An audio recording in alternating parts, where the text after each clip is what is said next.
राम राम जी सारा ने। आज हम करेंगे एक ऐसा चैप्टर जिसको सुनने के बाद में आपके जीवन में बहुत बड़ी क्रांति हो सकती है। तो ध्यान से सुनिए, मज़े के साथ सुनिए, आनंद लीजिए। Let's start. Myself the business Baba. चलिए शुरू करते हैं। चैप्टर का नाम बहुत ही प्यारा है, विच इज़ तारीफ का प्रयोग जादुई छड़ी की तरह करें। ठीक है जी। अब ऑथर कहते हैं 4 तरीके हैं और सिर्फ 4 तरीके हैं जिनके द्वारा हम दुनिया के संपर्क में आते हैं, यानी कि कांटेक्ट में आते हैं। ठीक है, जैसे कि बीमारियां हमारे कांटेक्ट में आती है, उसी प्रकार हमारा मूल्यांकन और वर्गीकरण इन्हीं 4 संपर्कों द्वारा होता है। सबसे पहले हम क्या करते हैं। हाँ जी, मैं आपसे पूछ रहा हूँ, हम क्या करते हैं, आप क्या करते हो, कमेंट्स में बताइए प्लीज़। हम कैसे दिखते हैं, मैं तो ठीक ठाक। व्हाट अबाउट यू बॉयज़, बताइए। हम क्या कहते हैं, ठीक है। और चौथा है हम कैसे कहते हैं। दोबारा सुनिए, बहुत ही इम्पोर्टेंट पॉइंट मुझे लगा। हम क्या करते हैं यानी कि आपका प्रोफेशन, आपका वर्क। दूसरा, हम कैसे दिखते हैं, हमारा एक्सटर्नल अपीयरेंस जो है वो किस प्रकार का है, यानी कि हमारी लुक, हमारी पर्सनैलिटी कैसी है एक्चुअली में। ठीक है, हम क्या कहते हैं यानी कि जो शब्द आप यूज़ करते हो वो क्या क्या शब्द हैं, ठीक है, उनकी क्वालिटी क्या है, लो हाई वाइब्रेशनल वर्ड हैं या हाई वाइब्रेशनल वर्ड्स हैं फॉर एन एग्जाम्पल। ठीक है, और हम कैसे कहते हैं यानी कि जो शब्द आपने बोले, जैसे कि मैं बोल रहा हूँ, तो उन शब्दों को कहने का जो तरीका है वो कैसा है, फॉर्मल है, इनफॉर्मल है, ऑफिशियल है, यानी किस क्वालिटी और किस वाइब्रेशन के साथ आप वो और किस इंटेंशन के साथ आप वो बोल रहे हैं। तो ऑथर कहते हैं सदियां बीत गई, दार्शनिकों को चिंतन मनन करते करते यानी कि सोचते सोचते, लेकिन सदैव ही यह बात सामने आई है कि आदमी में ना महत्वपूर्ण दिखने की जो इच्छा है वो बचपन से ही होती है, यानी कि इम्पोर्टेंट दिखने की। मान लीजिए कि मैं अपने आप को बहुत ही इम्पोर्टेंट फील करता हूँ कि हाँ भाई, मेरा इस दुनिया में बहुत बड़ा रोल है। तो ये ह्यूमन नेचर है, हर इंसान को लगता है कि वो बहुत इम्पोर्टेंट है इस दुनिया में, यानी कि अगर वो नहीं होगा तो ये दुनिया रुक जाएगी। मगर टेक्निकली देखा जाए तो ऐसा नहीं होता, बट ह्यूमन नेचर में देखा जाए तो बहुत बड़ा ये एक रूल है जो आपको काम आएगा अगर किसी को आपने अट्रैक्ट करना है अपनी तरफ, या कुछ भी आपने बिजनेस के अंदर आगे बढ़ना है तो। फिर कहते हैं इसी नियम को एक विचार के रूप में, यानी कि एक थॉट के रूप में ईसा मसीह ने इस तरह कहा था कि दूसरों के साथ वैसा ही आचरण करो जैसा तुम चाहते हो कि तुम्हारे साथ करें। यानी कि आपने उसी प्रकार बातचीत करनी है, बात करनी है, अपने शब्दों को कहना है, अपने आप को रिप्रेजेंट करना है जैसा कि आप चाहो कि सामने वाला जो बंदा बैठा है या बंदी वो आपके साथ करे। ठीक है, तो ये ऐसा, यानी एक इंस्टाग्राम चलाते हो आप तो उसमें बूमरैंग होता है, यानी कि घूम के वापस आपकी तरफ आएगा। तो जो आप बोलोगे वैसे ही शब्द, वैसा ही फीलिंग आपके तरफ दोबारा आएगी। तो कहते हैं कि कर्मा इज़ अ बूमरैंग, तो यहाँ पर भी सेम कॉन्सेप्ट अप्लाई होता है। फिर कहते हैं हर एक मिलने जुलने वाला आपकी तारीफ करे।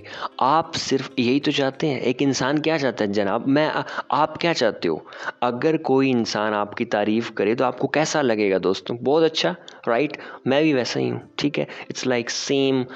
तो ये ह्यूमन नेचर है, we have to understand this कि हमारा जो माइंड है, मन है, वो काम कैसे करता है। ये चीज़ें स्कूल, कॉलेज, यूनिवर्सिटीज़ में नहीं पढ़ाई जाती, ठीक है, मैक्सिममली। अगर आप प्रैक्टिकल नॉलेज लेना चाहते हो तो बुक्स पढ़ो, जैसे कि अभी आपको पढ़ाई जा रही है। सोशल वर्ल्ड में जाओ, लोगों से बात करो, टॉक टू पीपल, अपने आइडियाज़ को शेयर करो। अच्छे सक्सेसफुल जो लोग हैं अपनी फील्ड के सबसे टॉप पर जो हैं उनके साथ रहो एंड लर्न फ्रॉम देम। ठीक है, फिर कहते हैं कि आप सिर्फ यही तो चाहते हैं, हाँ ये तो हो गया, आप यही तो चाहते हैं कि हर एक आदमी आपकी तस्वीर देखते ही पहचान जाए, अरे ये तो मेरा भाई है, अरे ये तो बिजनेस बाबा है। लाइक यू, आप अपनी जगह या अपना नाम ऐड कर सकते हो। आप चाहते हैं कि आप अपने छोटे से संसार के सबसे महत्वपूर्ण आदमी बने। ठीक है, सच्ची तारीफ के तो सभी चाहने वाले होते हैं। अगर मैं आज आपकी तारीफ करूं तो 100% से भी ज़्यादा आपको खुशी होगी। ये बात मैं श्योरिटी के साथ कह सकता हूँ। अगर दूसरी जगह देखा जाए, नरेंद्र मोदी की मैं तारीफ करूं तो उसको भी अच्छा लगेगा मन ही मन, चाहे वो अपनी एक्सप्रेशन को शो ना करे, बट इन डेप्थ उनको बहुत अच्छा लगेगा। तो ह्यूमन नेचर है, हर एक इंसान को अच्छा लगता है कि उसकी तारीफ की जाए, उसे इम्पोर्टेंट फील कराया जाए। अगर मैं आपको इम्पोर्टेंट फील कराऊं कि यार you are important for me, अगर आप के साथ मैं रहूं तो मेरी लाइफ में बहुत सारी चीज़ों का इम्प्रूवमेंट हो सकता है, तो आपको बहुत अच्छा लगेगा। This is human nature boss, you have to understand this to make your lifes more better. तभी तो चार्ल्स श्वाब ने कहा है, आप चाहते हैं कि आपके सभी सहयोगी, यानी कि जो आपके दोस्त हैं, जो फ्रेंड्स हैं तथा दोस्त, हृदय खोलकर मुक्त कंठ से आपकी तारीफ के पुल बांधे। काफ़ी हिंदी आ गई लेकिन इट्स रियली इंटरेस्टिंग। ठीक है, इसीलिए हम सभी को इस स्वर्णिम नियम का पालन अवश्य करना चाहिए। लेकिन बात आती है कब करें, कैसे करें, कहाँ करें, और उत्तर है हर एक समय, हर एक स्थान पर। दोबारा सुन लीजिए, ये जो तारीफ करना, ठीक है, सामने वाले को इम्पोर्टेंट फील कराना, उसके बारे में अच्छी अच्छी बातें कहना, उसमें जो गुण हैं, हर देखिए मेरे बात को ध्यान से सुनना दोस्तों, हर इंसान में, चाहे वो राक्षस ही क्यों ना हो, उसके अंदर गुण यानी क्वालिटीज़, गुड हैबिट्स होती हैं। चाहे एक अच्छी हैबिट हो, एक कोई चीज़ आपको अच्छी लगे, आपने उसको एम्फेसाइज करना, उसको बताना है, ना कि वो 99 चीज़ें जो गंदी है। ठीक है, इससे आपका कैरेक्टर शो होता है एक्चुअली में, और सामने वाले का भी वो जो चीज़ आपने बताई है बहुत अच्छी लगती है, क्योंकि वो रियल है, कोई फेक नहीं है, और उससे सामने वाले में भी इम्प्रूवमेंट आएगा, आप में भी, यानी कि विन विन सिचुएशन पैदा होगी। तो कहते हैं एक बार मैं न्यूयॉर्क के एक डाक घर में रजिस्ट्री करने गया और लंबी लाइन में लगा हुआ था। मुझे लग रहा था कि डाक घर का जो क्लर्क है वो लिफाफों की तौल लेते लेते, उन पर टिकट चिपकाते चिपकाते, पैसे गिनते हुए तथा रसीद देते हुए ऊब चुका था, यानी कि बोर हो चुका था। सिंपल सी बात है, एक काम को जब आप 50 बार 100 बार करोगे तो ऑटोमेटिकली आपका दिमाग दही बन जाएगा। ठीक है, क्योंकि यह तो उसकी प्रतिदिन की दिनचर्या थी, वही काम बार बार बार बार करना, तो ऑटोमेटिकली आप पागल हो जाओगे, दिमाग में सैचुरेशन आएगा, क्योंकि नई चीज़ें आप कर नहीं रहे। तभी मैंने खुद से कहा, मैं पूरा प्रयास करूंगा कि वह क्लर्क मुझे पसंद करने लगे, वह मेरी बातों को पसंद करे, इसलिए मैं उससे अपने बारे में बात ना करके उसके सुख दुख के विषय में पूछूंगा। अब यहाँ पर समझने वाली बात है कि हमें ये नहीं सोचना कि भाई अपनी बस खुद की तारीफ़ करो, हाँ भाई मेरी शर्ट इतने की है, मैं यहाँ गया था, मैंने ऐसा किया, मेरे पास इतना पैसा है, ये वो फलाना ढिंकड़ा, ऐसा नहीं करना। सामने वाले का इंटरेस्ट क्या है उसके बारे में जानना, which is more important in any situation. तब आपको ज़्यादा अट्रैक्शन, या लोग आपको ज़्यादा, यानी कि एक तरह से प्रेफर करेंगे, यार ये बंदा अच्छा है। ठीक है, फिर राइटर कहते हैं, फिर मैं सोचने लगा उस आदमी में ऐसा कौन सा गुण है जिसकी मैं सच्ची तारीफ कर सकता हूँ। इस प्रश्न का उत्तर देना बहुत कठिन है, और फिर वह तो मेरे लिए अजनबी था, लेकिन मुझे अपना उत्तर मिल गया था। मैंने उसके जो गुण थे उसको देख लिया था, जिसकी मैं दिल खोलकर तारीफ कर सकता था। ये जो लाइन्स इन्होंने बोली है ना, बहुत ही ट्रांसफॉर्मेशनल लाइन्स है, जो आपकी कन्वर्सेशन को बूस्टअप कर सकती है। यानी कि आपने उस सिचुएशन के अंदर जब भी किसी नए पर्सन से आप मिलते हो, ठीक है, फर्स्ट टाइम इंटरेक्शन आपका हो रहा है, बातचीत, तो आपने अपने मन से ही कहना है, दिमाग से कहना है कि उस सामने वाले आदमी में ऐसा कौन सा गुण है जिसकी मैं तारीफ़ कर सकता हूँ। 1 या 2 मिनट के अंदर आपका जो दिमाग है या मन, वो आपको आंसर दे देगा और आपने उसकी तारीफ़ कर देनी है। चलिए आगे बढ़ते, क्या कहना चाह रहे हैं।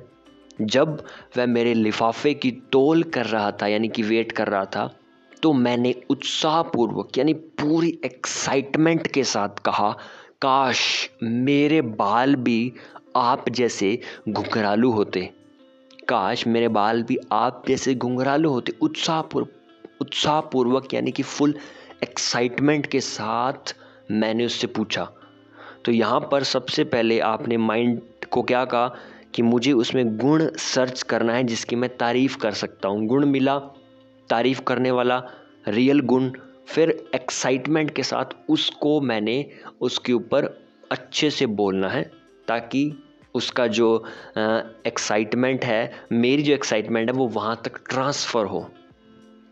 पहले तो वो थोड़ा चौंका, क्योंकि यार जनरली ऐसी बातें आपने देखा होगा कि आपकी तारीफ़ आज तक जितनी भी आपकी उम्र है, आप सोच के देखो कितने लोगों ने आपकी तारीफ़ की होगी।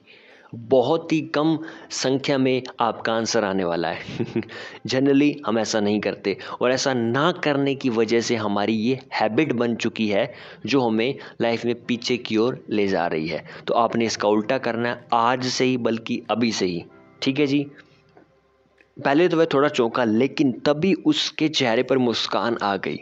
उसने भी बड़ी शालीनता से कहा, अब तो ये इतने अच्छे भी नहीं रहे। लेकिन मैंने उसे विश्वास दिलाया कि बॉस, उसके बाल जो है ना आज भी बहुत आकर्षक है। यह सुनकर तो उसकी जो प्रसन्नता थी यानी हैप्पीनेस का ठिकाना नहीं रहा। फिर हम छोटे छोटे तथ्यों पर चर्चा करने लगे और उस क्लर्क के अंतिम शब्द थे, मेरे बालों की तारीफ अनेक लोग कर चुके हैं।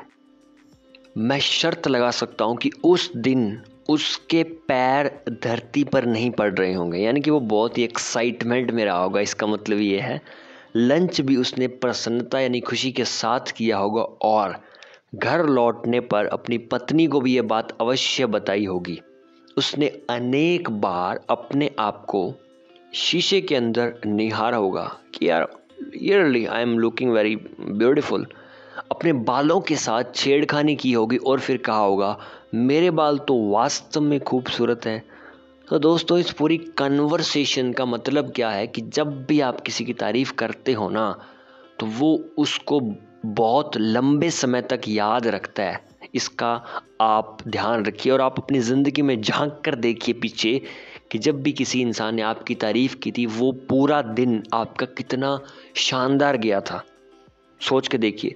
तो जब आपके साथ ऐसा हो सकता है, तो आप अगर किसी के साथ ऐसा करेंगे तो उसके साथ भी होगा ना।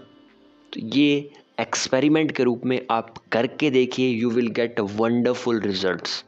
चलिए आगे बढ़ते हैं।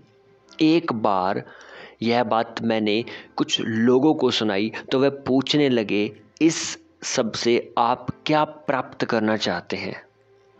वास्तव में मैं उससे क्या हासिल करना चाहता था, लेकिन हम सब यदि इतने स्वार्थी, इतने तुच्छ हो जाएं कि हम सामने वाले से बिना कुछ कहे, तनिक सी भी तारीफ ना करें, तनिक सा भी ना सराहें, तो हमारी आत्माएं तो सड़े हुए सेब की तरह सिकुड़ जाएंगी। और हम निश्चित रूप से नाकामयाब हो जाएंगे। हाँ, मैं उससे बहुत कुछ प्राप्त करना चाहता था, एक अमूल्य वस्तु चाहता था, और जो वस्तु चाहता था वह मुझे मिल गई थी। मैं चाहता था कि मैं उसे प्रसन्नता दूं, यानी हैप्पीनेस शेयर करूं, बिना किसी स्वार्थ की मनोदशा से उसे प्रसन्न कर पाऊं। यही मनोदशा तो वर्षों बीत जाने के बाद भी हमारी यादों में सदा नवीन यानी नई की नई रहती है और मधुर वाणी गुनगुनाते रहता है। यानी दोस्तों, तारीफ़ ऐसी चीज़ है, अगर आप कर दो तो ये हमेशा अलाइव रहती है, जीवित रहती है सामने वाले के मन के अंदर, एक फूल की तरह, ठीक है, जिसका मृत्यु कभी नहीं होगा। इस प्रकार से तो आप इस चीज़ को थोड़ा सा सीरियसली लेके हर इंसान में गुण को सर्च करें और उसकी तारीफ़ करें खुले दिल से। अगर 4 लोग खड़े हैं तो और मज़ा आएगा, उसकी जो इंटेंसिटी है वो और बढ़ जाएगी और आपको भी काफ़ी खुशी महसूस होगी। आगे चलते हैं। मानव व्यवहार का एक अति आवश्यक नियम है। अगर हम उस नियम का पालन करेंगे तो कभी भी कठिनाई में नहीं फंसेंगे। हमारे पास बीसियों सच्चे दोस्त होंगे और हम सदा प्रसन्न रहेंगे। लेकिन उस नियम को तोड़ते ही हम कठिनाइयों के घेरे में होंगे। और यह नियम क्या कहता है? दूसरे आदमी को सदैव महत्वपूर्ण अनुभव कराओ। ये बात मैंने पहले भी कही थी, दोबारा आ चुकी है बुक में। दूसरे आदमी को हमेशा ही इम्पोर्टेंट फील कराना है कि जनाब you are important for me. ये बात बोल भी सकते हो या किसी एग्जाम्पल के थ्रू कह सकते हो कि देखो आप मेरे जीवन में हो, इससे मुझे बहुत ही सहायता मिल रही है, मैं खुश रहता हूँ, मेरे जीवन में ये ट्रांसफॉर्मेशंस आए हैं और आपका जो एहसान है वो मैं कभी चुका नहीं पाऊँगा। ऐसी कुछ बातें बोल के आप उसको अपनी तरफ अट्रैक्ट कर सकते हो।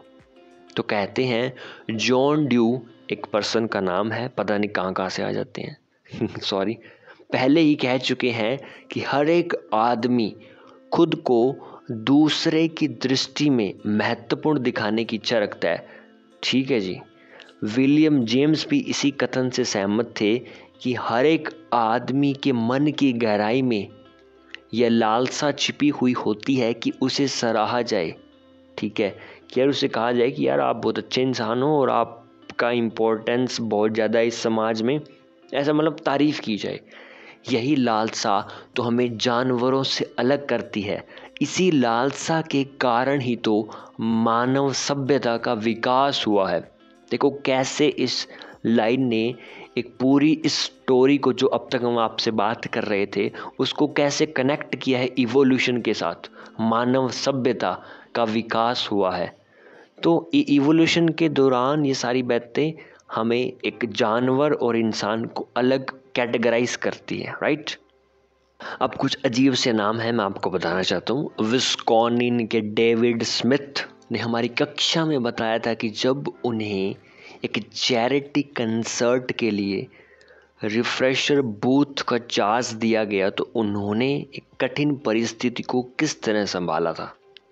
एक एग्जाम्पल है, जिस रात को संगीत समारोह होने वाला था, उस रात जब मैं पार्क में आया तो मैंने देखा कि दो बुजुर्ग महिलाएं चिड़ी हुई सी रिफ्रेशर स्टैंड के पास खड़ी हुई है।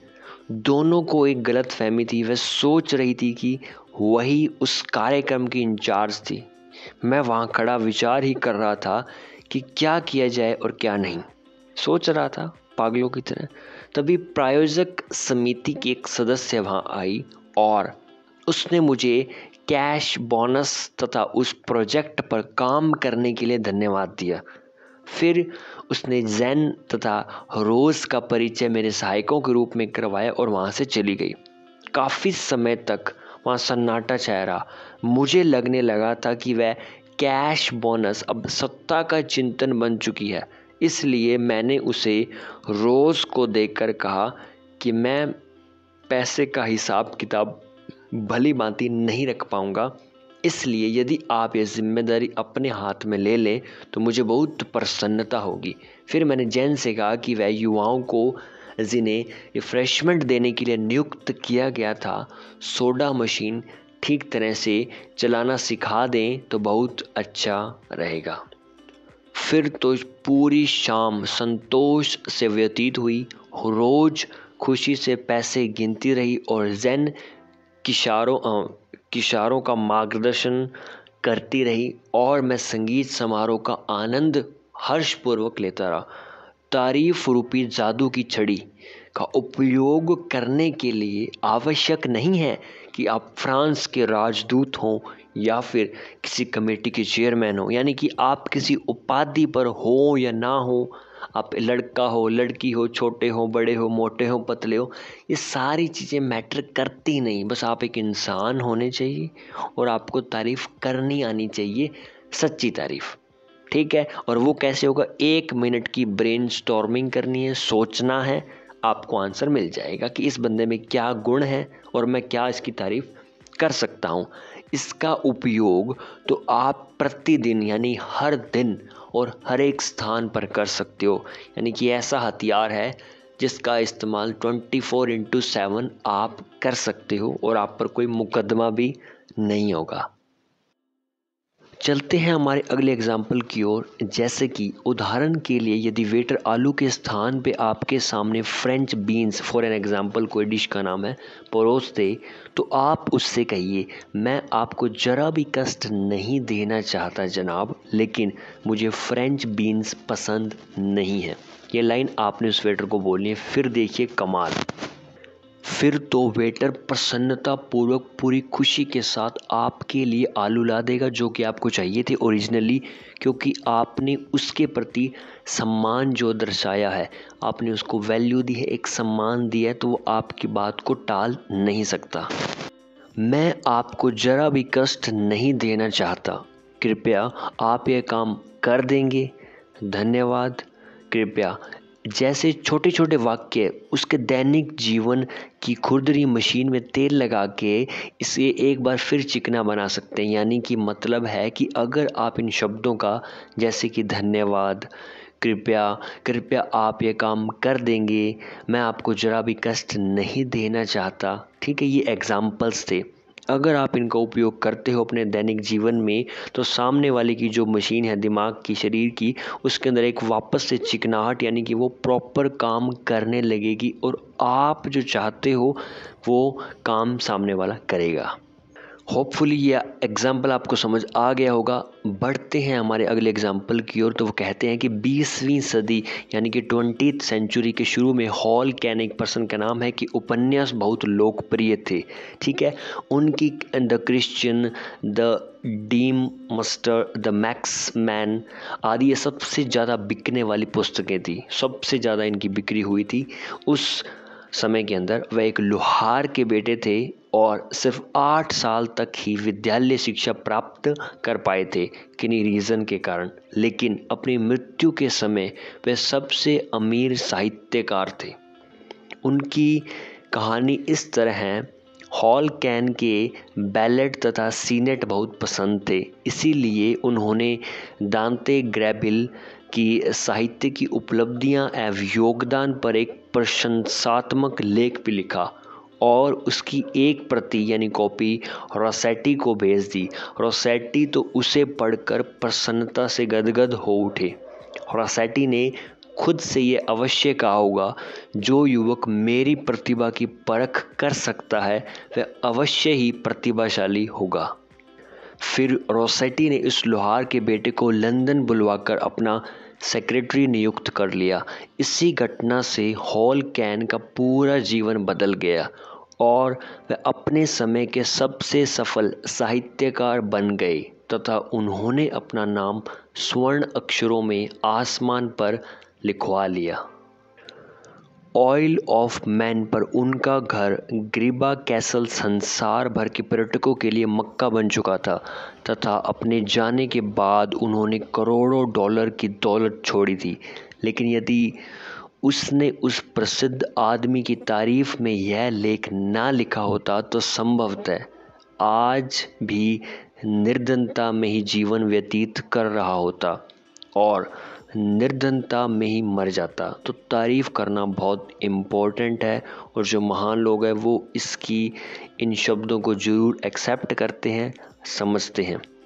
यही तो सच्चे मन से निकलने वाली तारीफ़ की असीम शक्ति है, यानी ऐसी पावर है जिसकी कोई लिमिट नहीं है, लिमिटलेस, असीम।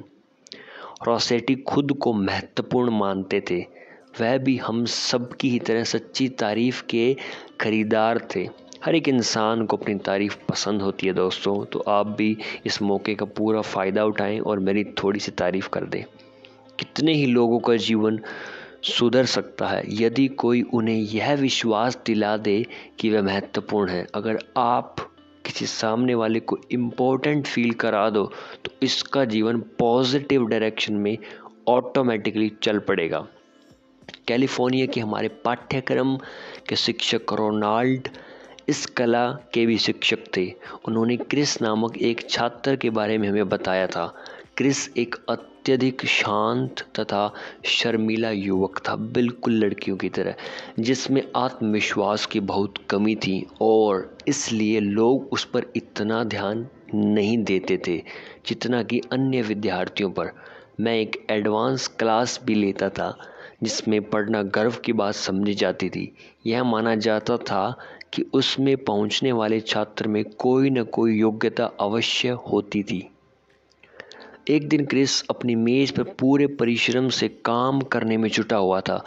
मुझे अनुभव हुआ कि उसके भीतर कोई अज्ञात आग धधक रही है, कोई उसके अंदर टैलेंट है।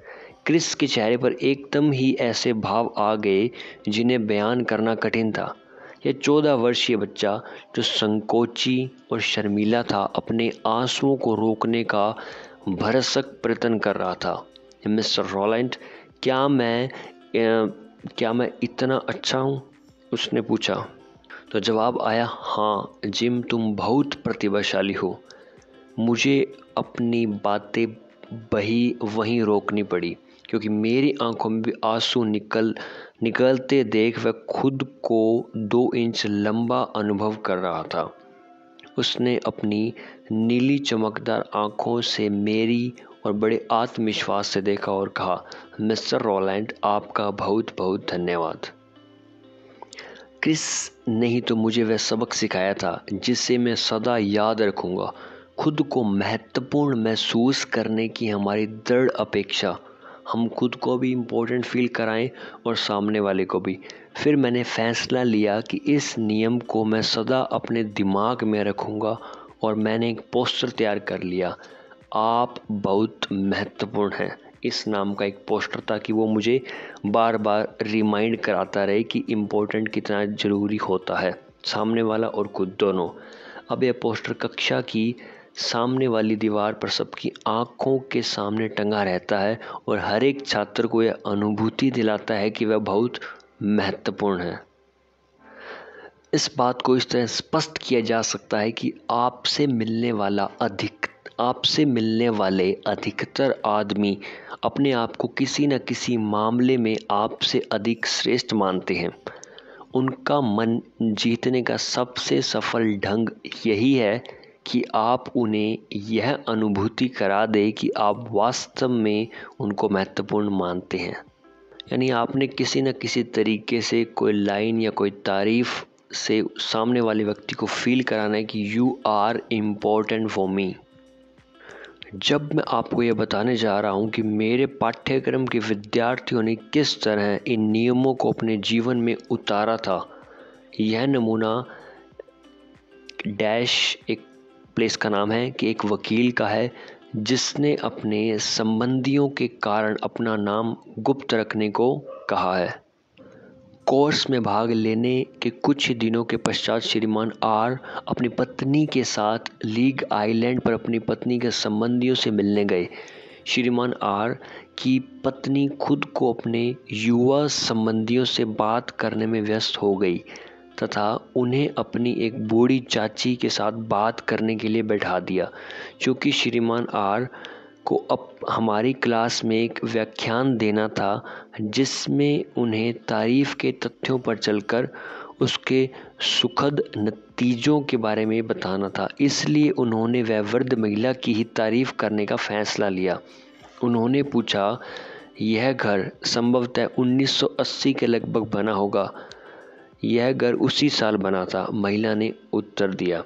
फिर श्रीमान आर ने बोलना आरंभ किया, यह घर मुझे उस स्थान की याद दिलाता है जहाँ मेरा जन्म हुआ था। इस घर को बहुत मन से बनाया गया है और वास्तव में यह बहुत खूबसूरत है।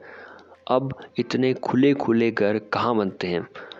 फिर वृद्ध औरत कहने लगी, आपने एकदम ठीक कहा है। अब लोगों को सुंदर घर की कद्र कहाँ है? अब तो लोग छोटा सा अपार्टमेंट खरीदते हैं और अपनी गाड़ी में घूमकर इतराते रहते हैं। उस बूढ़ी महिला ने आगे कहा, इस घर में तो हमारे सपने बसे हैं। इसको हमने बहुत प्यार से बनवाया था। मैंने और मेरे पति ने इस घर का सपना वर्षों तक देखा था। इसका नक्शा भी हमने खुद ही तैयार किया था। फिर तो उस महिला ने श्रीमान आर को पूरा घर बड़े प्रेम से दिखाया। फिर श्रीमान आर ने हर एक वस्तु की खुले मन से तारीफ की जिसे यह उस महिला ने अपनी यात्राओं के दौरान खरीदा था और जिन्हें वह बहुत संभाल कर रखती थी। प्राचीन अंग्रेजी T set, for an example और भी बहुत सारी चीज़ें। पूरा घर ठीक तरह से दिखाने के बाद वह महिला श्रीमान आर को घर के गैरेज में ले गई। वहाँ पर एक नई चमकदार पैक्ड कार कवर से ढकी हुई थी। उस कार को दिखाते हुए इस महिला ने धीमे से कहा, मेरे पति ने अपनी मौत से कुछ दिनों पहले कार खरीदी थी, लेकिन उसकी मौत के बाद कभी भी इस कार में नहीं बैठी। तुम अच्छी वस्तुओं की बहुत इज्जत करते हो, इसलिए ये कार मैं तुम्हें उपहार के रूप में देना चाहती हूँ। तो देखा दोस्तों, छोटी सी तारीफ ने कितना बड़ा कमाल कर दिया। फिर श्रीमान आर ने कहा, अरे आंटी जी, आप तो मुझे अभिभूत कर रही हैं। मैं आपकी उदारता की इज्जत करता हूँ, लेकिन इस कार को स्वीकार नहीं कर सकता। मैं आपका कोई बहुत निकट संबंधी भी नहीं हूँ, और भी अनेक संबंधी होंगे जो आपकी इस कार को प्राप्त करना चाहते होंगे। वैसे भी मेरे पास अपनी नई कार है। संबंधी? कैसे संबंधी? महिला रूंधे गले से बोली, यानी कि गहरी आवाज़ में, मेरे संबंधी तो मेरे मरने की प्रतीक्षा कर रहे हैं ताकि वह मेरी इस कार पर अपना अधिकार कर सकें, लेकिन मैं यह कार किसी को भी नहीं देने वाली। मैंने उन्हें परामर्श दिया। अब यदि आप नहीं चाहती कि यह कार आपके किसी भी संबंधी के पास चली जाए, तो आप इसे आसानी से किसी सेकंड हैंड डीलर को भी तो बेच सकती हैं। महिला तो एकदम चीख पड़ी, बेच दूं क्या? तुम्हें लगता है कि मैं इस कार को बेचूंगी? मैं तो ऐसा सोच भी नहीं सकती। इस कार को मेरे पति ने बड़े शौक से मेरे लिए खरीदा था। यह कार मैं तुम्हें सिर्फ इसलिए दे रही हूँ क्योंकि तुम खूबसूरत चीज़ों की बहुत कद्र करते हो। मैंने बहुत चाहा कि मैं इस उपहार को अस्वीकार कर दूं, लेकिन उस वृद्ध महिला का दिल दुखाए बिना ऐसा कर पाना असंभव था। मैंने बहुत चाहा कि मैं इस उपहार को अस्वीकार कर दूं, राइटर कहते हैं, लेकिन उस वृद्ध यानी बूढ़ी महिला का दिल दुखाए बिना ऐसा कर पाना असंभव था। वह बूढ़ी औरत अपनी खूबसूरत मखमली शॉलों तथा अंग्रेजी टी सेट, जहाँ पर अपने टी यानी चाय को सर्व करते हैं, के साथ साथ अपने पति की खूबसूरत यादों में जो जी रही थी, जिसे सिर्फ थोड़ा सा आदर यानी कि रिस्पेक्ट, थोड़ी सी तारीफ यानी कि तारीफ और थोड़ा सा महत्व चाहिए था। अगर आप ऐसा काम करोगे तो दोस्तों, आपको कह रहा हूँ कि आप भी जीवन में बहुत अच्छे मुकाम पर जा सकते हो, और जो काम करवाना चाहते हो वो इजीली हो भी सकता है। वह भी तो कभी युवा यानी यंग और खूबसूरत थी। उसने भी तो कभी अपने घर को बड़े प्यार से सजाया था, और अब यह अकेली अपना बुढ़ापा काट रही थी। वह तो बस प्रेम चाहती थी कि कोई उसे प्यार करे, थोड़ी प्रशंसा कर दे। प्रशंसा चाहती थी, और संभवतः पति की मौत के बाद यह सब उसे कभी भी नहीं मिला था।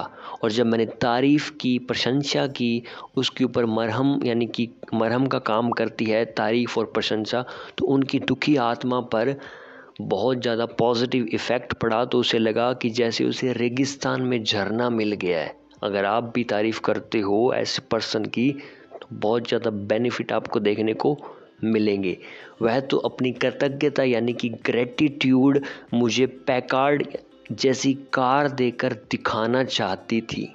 मतलब सोचने वाली बात है, एक अनकंडीशनल, यानी कि आप सोच भी नहीं सकते कि वो लेडीज़ इस पर्सन को इतना बड़ा गिफ्ट दे सकती है छोटी सी तारीफ़ करने से। ज़रा सोच कर देखिए, वर्ड्स यानी शब्दों का कितना बड़ा कमाल है। होपफुली ये एग्जाम्पल आपको अच्छा लगा होगा और समझ भी आया होगा। नेक्स्ट एग्जाम्पल की ओर बढ़ते हैं तो कहते हैं कि एक पर्सन का नाम है डोनाल्ड मैकमैहम, न्यूयॉर्क अधीक्षक था। यह घटना उसी ने हमें सुनाई थी।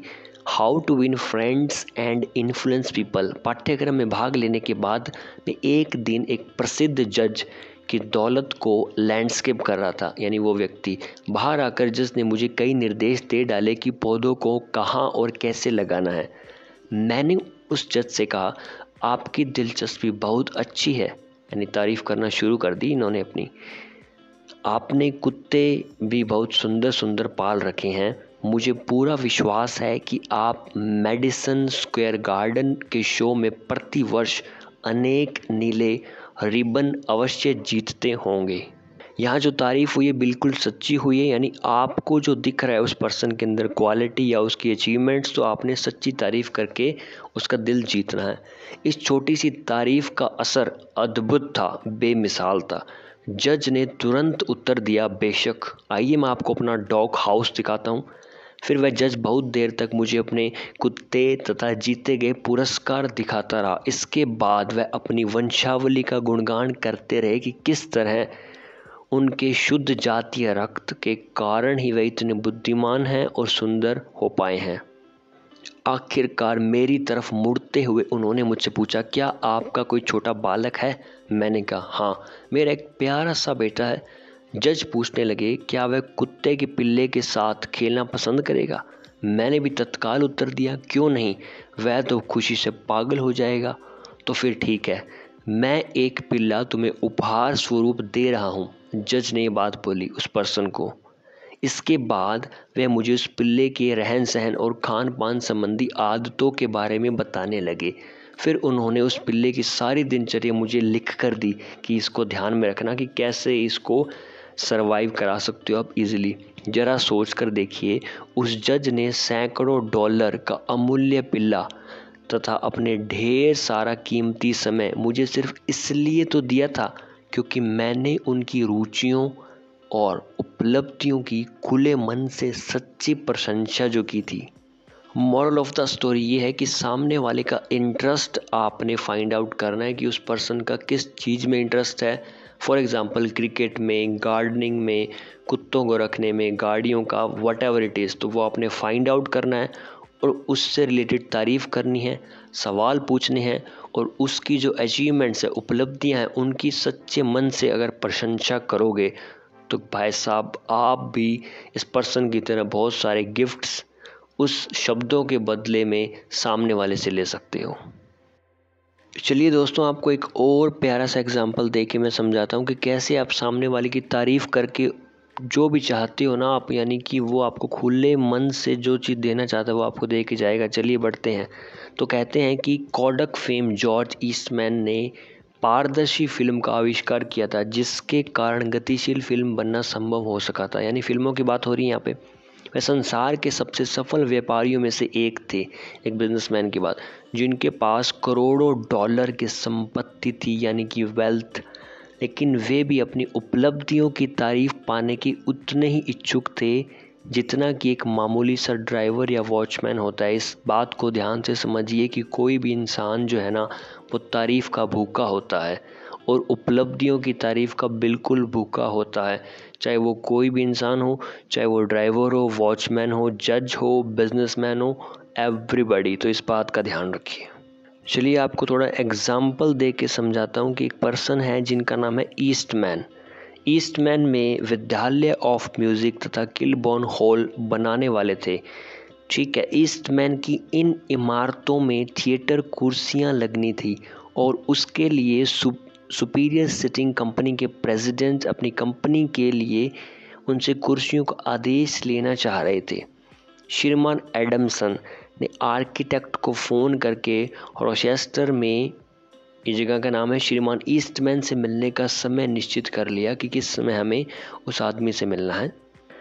एडमसन के दफ्तर पहुंचने पर आर्किटेक्ट ने उनसे कहा, भाई साहब ज़रा सुनिए, मुझे ज्ञात है, मुझे पता है कि आप ये आदेश जो है यानी ऑर्डर लेना चाहते हैं, लेकिन मैं आपको बता दूं कि यदि आपने ईस्टमैन यानी कि जो अंदर बैठा है, जो इंसान ऑफिस के अंदर बैठा है, ईस्टमैन मालिक का 5 मिनट से अधिक समय लिया तो वह आपसे कुदरत यानी कि एक तरीके से गुस्सैल हो भी सकते हैं। संभवतः तब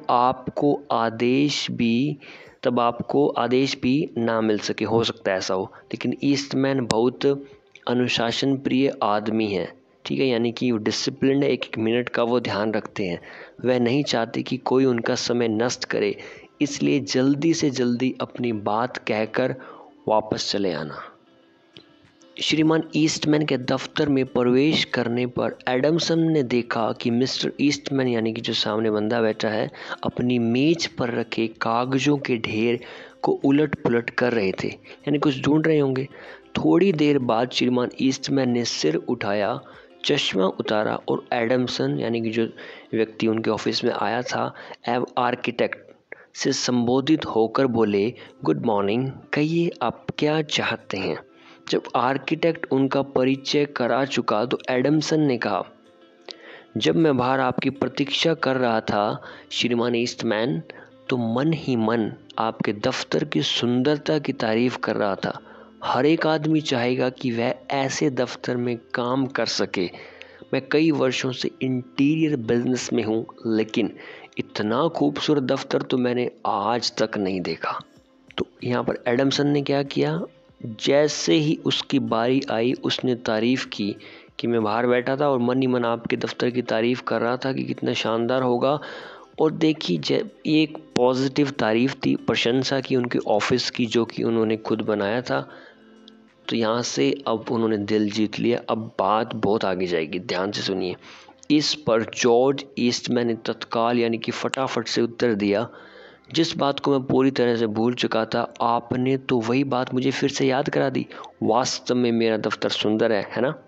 जब मैंने इसको बनवाया था तो मुझे संतोष यानी रिलैक्स आता था, पीस ऑफ माइंड था, लेकिन अब तो मेरा जो दिमाग है ना, वो दूसरी ही समस्याओं में घिरा रहता है, कहीं और ही चलता रहता है। ऑफिस की तो बारे में बात ही नहीं करता मैं, और अनेक हफ्तों तक तो मैं अपने कक्ष को ही ठीक से नहीं देख पाता कि मैं कहाँ बैठा हूँ।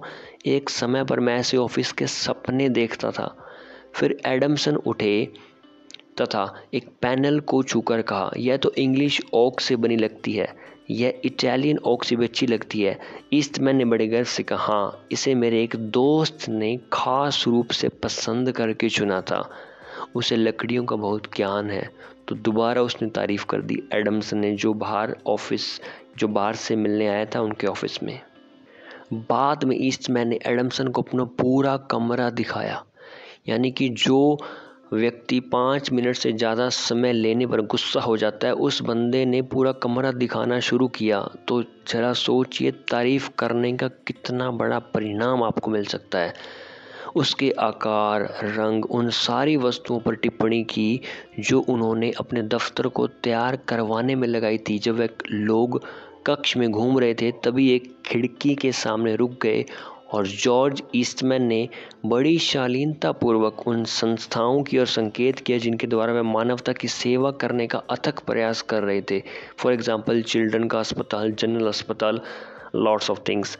एडमसन ने इन प्रयासों की मुक्त कंठ यानी कि फ्री माइंड होके तारीफ की कि वह अपने धन का सही उपयोग मानव मात्र की सेवा में करने में लग रहे हैं। बहुत ही अच्छी पॉजिटिव तारीफ की यहाँ पर। बाद में जॉर्ज ईस्टमैन ने कांच का एक डिब्बा खोलकर उसमें रखा अपना पहला कैमरा निकालकर एडमसन को बड़े गर्व से दिखाया और कहा, एक आविष्कार श्रीमान ईस्टमैन ने एक अंग्रेज से खरीदा था। फिर एडमसन ईस्टमैन से उनकी कामयाबी के पहले के दिनों के बारे में पूछा कि उन्हें किन किन संघर्षों यानी स्ट्रगल से गुजरना पड़ा था कि तब तक आप यहाँ कैसे पहुँचे इस एग्जिस्टिंग पोजीशन पे। तो ईस्टमैन ने उन्हें अपने बचपन की निर्धनता यानी गरीबी के बारे में बताया कि उनकी माँ विधवा थी और वह एक बोर्डिंग हाउस चलाती थी और वह एक बीमा दफ्तर में क्लर्क के पद पर काम करती थी। निर्धनता का जो दानव था ना, सदा ही उनके सिर पर मंडराता रहता था। तब भी उन्होंने एक शपथ ली कि वह इतनी दौलत कमाएंगे कि उनकी माँ को काम न करना पड़े। एडमसन जो ईस्टमैन से प्रश्न पूछते रहे और मन लगाकर उनके उत्तर सुनते रहे। फिर ईस्टमैन ने बताया कि किस तरह वे ट्राई फोटोग्राफिक प्लेट्स के साथ साथ नए नए उपयोग करते रहते थे अपने बचपन के समय। जिस तरह वह पूरी रात जाग कर प्रयोगशाला में काम करते रहते थे, वहीं पर बैठे बैठे वह झपकी ले लेते थे और उन्हीं में ही सो जाते थे। समझने वाली बात यहाँ पर ये है कि छोटी सी तारीफ़ की उस पर्सन, जैसे वो पर्सन ने एंटर किया उनके ऑफिस में, तो वो तारीफ़ से बात शुरू हुई और बात कितनी आगे बढ़ गई। और यहाँ पर अब देखना, थोड़ी देर बाद इन दोनों के बीच में इतनी गहरी मित्रता हो जाएगी कि ये पूरी लाइफ टाइम के लिए दोस्त बन जाएंगे, एक छोटी सी तारीफ़ के बेसिस पर। ईस्टमैन के दफ्तर में घुसने से पहले जो जेम्स एडमसन को चेतावनी दी गई थी कि वह अधिक समय नष्ट ना करें, लेकिन ईस्टमैन और जो एडमसन हैं उनकी बातें तो समाप्त होने का नाम ही नहीं ले रही थी, क्योंकि दोनों के बीच में इतनी सामंजस्य हो चुका था कि दोनों लगातार कॉन्वर्सेशन कर रहे थे। आखिर में जॉर्ज ईस्टमैन एडमसन से कहने लगे, पिछले साल मैंने जापान से कुछ कुर्सियाँ मंगवाई थी, लेकिन पोर्च में रखे रखे धूप के कारण उनका पेंट उखड़ गया था, इसलिए मैंने उन्हें दोबारा से पेंट किया है। आइए मैं आपको दिखाता हूँ कि मैंने कैसे पेंट किया है। चलिए, आज आप दोपहर का भोजन मेरे घर पर ही कर लेना। कहाँ से शुरुआत हुई कन्वर्सेशन की, और वो बंदा कह रहा है बिजनेसमैन कि आप मेरे घर चलो और खाना वहीं खाएंगे। सोचिए कितना पॉजिटिवली अफेक्ट किया है कुछ शब्दों ने। खाने के बाद ईस्टमैन ने वे कुर्सियाँ जिन्हें वे जापान से खरीद कर लाए थे एडमसन को दिखाई, और उनका मूल्य कोई अधिक नहीं था, लेकिन एक अरबपति को इस बात पर गर्व यानी कि प्राउड फील हो रहा था कि उन कुर्सियों पर उन्होंने अपने हाथ से पेंट किया था। जाहिर सी बात है कि वे $90,000 की कुर्सियों का आदेश जेम्स एडमसन को ही मिला होगा, ना कि उनके किसी प्रतिद्वंदी को। इस घटना के बाद श्रीमान ईस्टमैन तथा श्रीमान एडमसन की दोस्ती पक्की हो गई। यह दोस्ती श्रीमान एडमसन ईस्टमैन की मृत्यु तक चली थी। सोचिए कितना लॉन्ग लास्टिंग फ्रेंडशिप उनके बीच बन गई, जिसकी शुरुआत एक पॉजिटिव कमेंट, एक पॉजिटिव यानी कि तारीफ से हुई थी। तो आप भी इस जादुई शब्दों का इस्तेमाल अपने जीवन में ज़रूर करें। दोस्तों, इसी श्रेणी का एक और एग्जाम्पल है जो आपको सुनाना चाहता हूँ, बहुत ही प्यारा है, ध्यान से सुनिएगा। कहते हैं कि एक मॉरिस नाम का व्यक्ति है जो फ्रांस के एक रेस्टोरेंट के मालिक थे। ठीक है, इसी नियम को अपनाकर, जो नियम मैंने आपको थोड़ी देर पहले बताया कि तारीफ़ करना है, इंटरेस्ट फाइंड आउट करना है और उपलब्धियों के बारे में गुणगान करना है, इसी नियम को अपनाकर एक कुशल कर्मचारी को नौकरी से त्याग पत्र न देने के लिए मना लिया कि वो बंदा काम छोड़कर ना जाए। इस महिला को यहाँ काम करते हुए 5 साल हो चुके थे। वह मॉरिस यानी कि जो रेस्टोरेंट के मालिक थे, वह मॉरिस तथा उनके 20 लोगों के स्टाफ के बीच की एक बहुत ही महत्वपूर्ण कड़ी थी। उस महिला का त्याग पत्र देखकर मॉरिस तो दिमाग हिल गया उनका कहना था, मैं बहुत निराश भी था, आश्चर्यचकित भी था, क्योंकि मैं तो उसकी सभी ज़रूरतों का ध्यान रखता था। वह कर्मचारी होने के साथ साथ मेरी बहुत अच्छी दोस्त भी थी, इसलिए मैं उससे कुछ अधिक ही अपेक्षाएं करता था। संभवतः हो सकता है इसी कारण उस पर कुछ मानसिक दबाव पड़ रहा होगा। मैं पूरी बात जानना चाहता था। मैंने उसे बुलाकर कहा, पिलेट उसका नाम, मैं तुम्हारा त्याग पत्र किसी भी स्थिति में स्वीकृत नहीं कर सकता। तुम हमारी कंपनी के लिए बहुत महत्वपूर्ण हो। अब क्या किया इस बंदे ने, सामने वाले को कहा कि you are important for me and for my company. उसकी तारीफ़ की, उसको इम्पोर्टेंट फील कराया। इस रेस्टोरेंट की कामयाबी में तुम्हारा भी उतना ही योगदान है जितना कि मेरा। दोबारा से तारीफ़ की कि आपका भी उतना ही पार्टिसिपेशन है जितना कि मेरा है। और तारीफ़ जब भी करो तो 4 लोगों के सामने आपने करनी है दोस्तों, और जब भी आलोचना करो तो अकेले में करो। उसको बताओ कि ये जो काम आप कर रहे हो इसको और अच्छे तरीके से किया जा सकता है। यह शब्द, ये जो तारीफ़ के जो शब्द थे, ये शब्द मैंने सारे स्टाफ के सामने कहे। फिर मैंने उसे अपने घर खाने पर आमंत्रित किया तथा परिवार के सदस्यों के सामने भी यही कहा जो पहले कहा था, तारीफ़ की कि you are important for me, और इस रेस्टोरेंट की कामयाबी में तुम्हारा ही उतना ही हाथ है जितना कि मेरा। फिर कहते हैं कि बाद में पिलेट यानी कि वो जो लड़की थी, महिला ने अपना त्याग पत्र वापस ले लिया, और अब वह मेरी और भी अधिक विश्वास पात्र बन चुकी, यानी कि मैं उस पर पूरा खुले दिल से विश्वास कर सकता हूँ। मैं आम तौर पर ही उसके काम की तारीफ़ करता रहता हूँ लगातार जब भी मुझे मौका मिलता है, तथा उसे यह अनुभूति दिलाता हूँ कि वह मेरे तथा मेरे रेस्टोरेंट के लिए कितनी ज़्यादा इम्पोर्टेंट है। बहुत ही शानदार एग्जाम्पल था, मुझे तो बहुत कुछ सीखने को मिला। दोस्तों, होपफुली आपको भी कई नई नई बातें पता चली होगी कि तारीफ़ के शब्दों का कितना बड़ा आप यूज़ कर सकते हो और जीवन को बेहतर बना सकते हो। जो काम आप करवाना चाहते हो वो आप करवा सकते हो सामने वाले से। फिर इस बुक में लिखा है कि डिज़राइली, जो ब्रिटिश साम्राज्य पर शासन करने वाले सबसे बुद्धिमान शासकों में से थे, उन्होंने कहा था कि लोगों से उन्हीं के बारे में बातें कीजिए। यानी किसी पर्सन से जब आप बात करो तो उस बंदे के बारे में ही बात करो, और फिर वह घंटों आपसे बातें करते रहेंगे।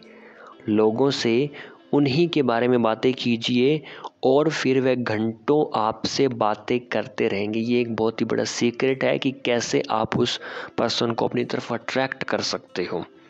इमर्सन ने भी कहा था, हर एक आदमी मुझसे किसी ना किसी गुण में बेहतर अवश्य होता है, मैं उसकी यह बात जल्दी ही सीख जाता हूँ।